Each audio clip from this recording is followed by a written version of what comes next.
नमस्कार.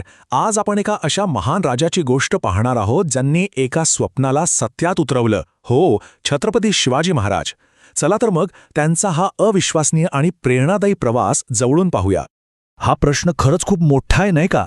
म्हणजे एखाद्या तरुण मुलाने एवढ्या मोठ्या बलाढ्य शत्रूंना हरवून एक स्वतंत्र राज्य कसं बरं स्थापन केलं असेल?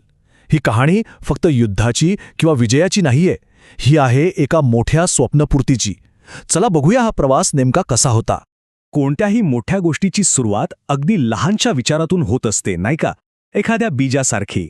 तर मग शिवाजी महाराजांच्या मनात स्वराज्याचं हे बीज नेमकं कोणी आणि कसं पेरलं हे समजून घेणं खूप महत्वाचं आहे. त्यांच्या प्रवासाची सुरुवात होते शिवनेरी किल्ल्यावर 1630 साली.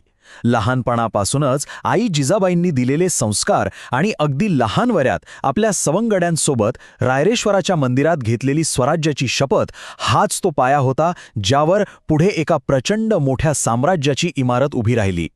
महाराजांच्या व्यक्तिमत्वाला खरा आकार दिला तो त्यांच्या आई जिजाबाईंनी. त्यांनी फक्त रामायण महाभारतातल्या गोष्टीच नाही सांगितल्या, तर त्या कथांमधून शौर्य म्हणजे काय, नीतिमत्ता कशी जपायची आणि सगळ्यात महत्त्वाचं म्हणजे परकीय राजवटीतून मुक्त होऊन आपलं स्वतःचं स्वराज्य कसं उभं करायचं याची प्रेरणा दिली. स्वप्न तर अनेक जण पाहतात, पण ते सत्यात उतरवण्यासाठी लागते ती अचूक रणनीती आणि धाडस. आता बघूया महाराजांनी हे नेमकं कसं साध्य केलं. आणि मग झाली सुरुवात स्वराज्याच्या स्थापनेचा. पहिला टप्पा होता एका किल्ल्यावर मिळवलेला विजय, तोरणा किल्ला. हा किल्ला जिंकून महाराजांनी जणू आपल्या मोहिमेचा श्रीगणेशच केला आणि सगळ्या शत्रूंना एक स्पष्ट संदेश दिला की आता एक नवीन शक्ती उदयास येत आहे. पण एवढ्या मोठ्या सैन्याला हरवणार कसं?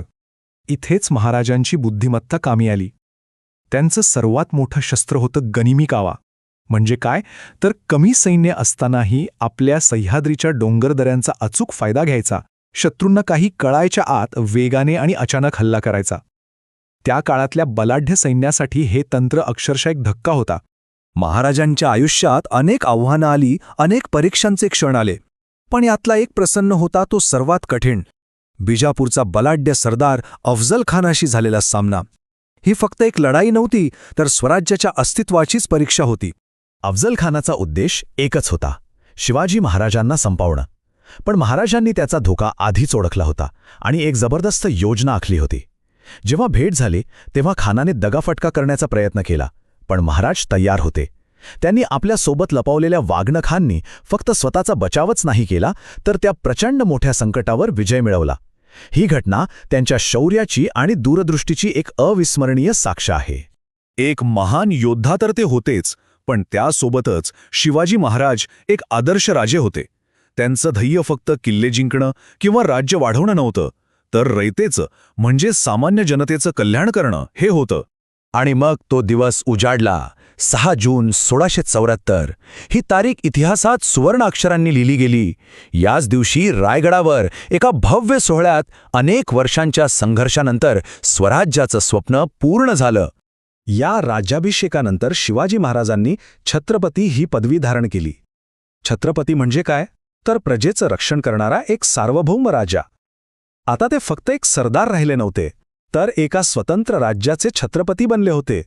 महाराजांचं मोठेपण फक्त त्यांच्या शौर्यात नव्हतं, तर त्यांच्या प्रशासनात, त्यांच्या गुणांमध्ये होतं.